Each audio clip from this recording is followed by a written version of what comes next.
I talk a lot about street photography on this channel. I do enjoy street photography, but I live in Colorado and I have a camera, so it only stands to reason that I would also love landscapes.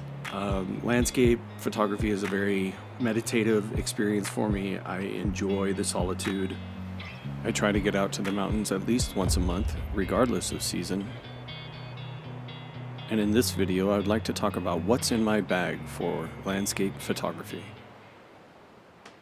One of the things I didn't know I needed was this PGYTech camera clip. This was one of those things that I honestly didn't think I needed. I always wore my camera around my neck, maybe even wore it as a sling. This is so much better. Just being able to unclip it and take a photograph has been wonderful. Something else I should point out is there's a little zipper in this bag that has space for my mic and my receiver to just slide right in here. It's actually really great. I can put them in here when I'm not recording and go on my hike. It's just another little touch that I like. So I'm gonna talk about the stuff I bring for these kinds of videos, and then I'll get to the camera stuff. I forgot to do that. I'm gonna have to show you right here in the office. First, I'm going to start with this K&F Concepts S210 tripod. And you'll notice a leg is missing. The leg comes off. It is a monopod. I have the K&F Concepts ball head. At the bottom, I took the feet off, replaced it with this sturdy tripod that I found for monopods specifically. It's great because it has this little rubber nub. I can collapse it down like this and then just walk with it, which means this monopod does not have to go in my bag. I carry it. And that means this quick release plate is always available to me. So when I get to a destination that I want, I have this Insta360 Flow, which is a phone gimbal, and I just turn it on, put it in the monopod like this, and then I attach my phone and I can record myself. I can have it so it locks onto my face, and then I can walk around, and it's sort of like having a little cameraman out there with you without hiring a cameraman.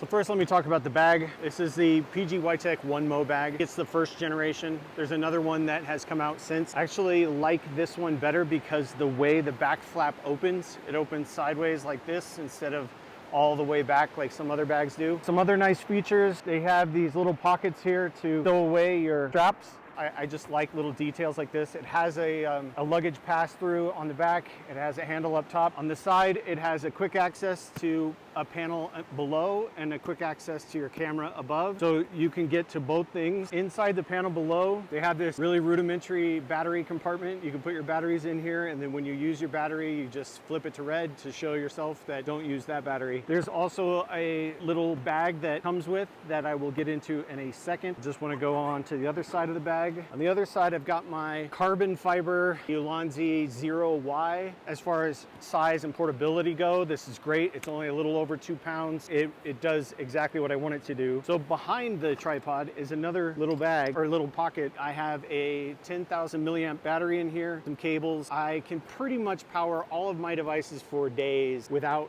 needing an outlet, and that's really important when you're doing a YouTube channel. I always have a hero clip. These things are great for you're traveling and you need to take your bag into a bathroom and you want to hang this up so it doesn't touch the floor. Very practical little carabiner. And then the last thing I want to show you is in the main camera slide out, there is an RFID bag. It works really well. If I have my car key in here, which I do, the car won't start, so I have to take it out. But this is where I keep my wallet and keys and everything when I'm out. So now I'll get into the inside. In here I've got my XH2 with my 16-55 everything lens. This is attached when I go on any kind of hike. I could only come out here with this. I could put this on a strap and just go for a hike with this. I don't need any other lenses. I can't say enough good things about this lens. If you are landscape, I would say it's mandatory. You gotta find a way to get a hold of this lens. A wallet for ND filters. I've got a headlamp. I always carry this little 27mm pancake because I have it. It can reduce my camera size really dramatically. So if I were to go into a small town and I wanted to take pictures,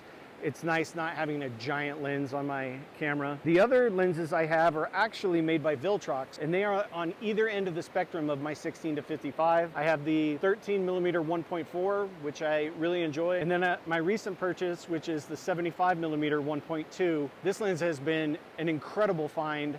I can't believe the quality I get from this lens. I know it's not exactly meant for this. It's really a portrait lens, but I've been using it for landscapes and I really like it. So this is sort of my furthest reach and my widest open, and then my 16 to 55.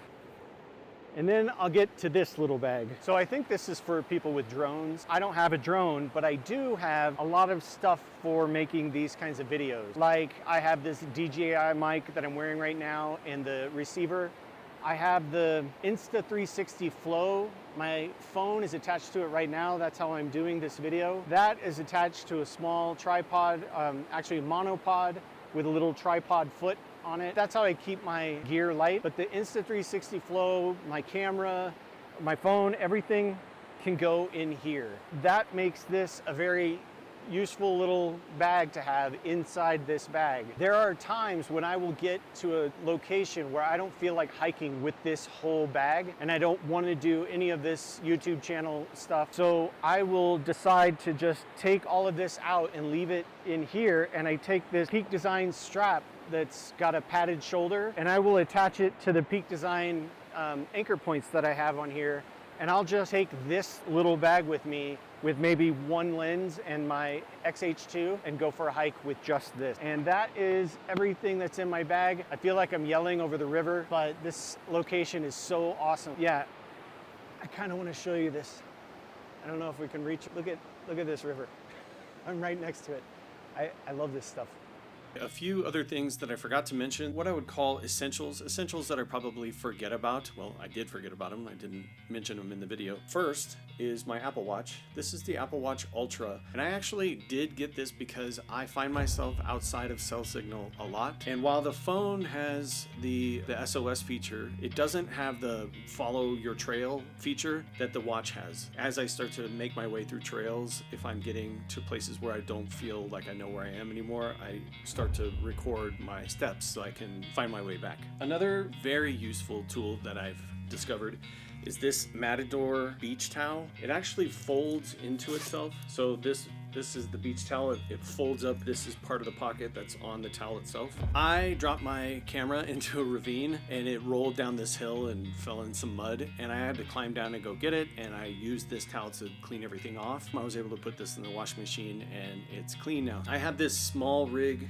multi-tool which has a bunch of hex keys on it. I also have a regular Leatherman multi-tool. I take these little small rig mounting tools. They can mount together like this or mount to any cold shoe. And I have this Ulanzi light, so I can mount them to the light, mount the light to the cold shoe on my camera. This is a really great tool in lieu of a camera cage. I like taking that with me if I need it out in the wilderness. I'm gonna do a video. I have to always think about the channel as well as photography. I try to keep it small, keep it light. Anyway, thank you so much. I hope to catch you in the next one.